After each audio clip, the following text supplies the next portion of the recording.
Hello! In this video, I'll give you a quick guide on how to convert a Figma design to React.js. So you can start by organizing your design in Figma. You can group related elements using ctrl plus G and name your layers clearly. Next, you will have to open VS Code and create a new React app using npx create React app, your app name.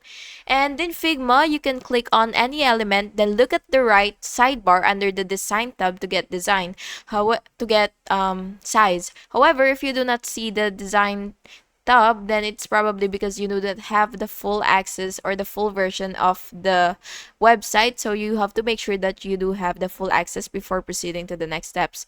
Next, you will have to after you click Design tab, you will get the size, the padding, and color values.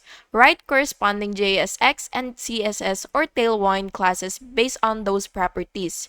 Use div button and image tags to structure your layout.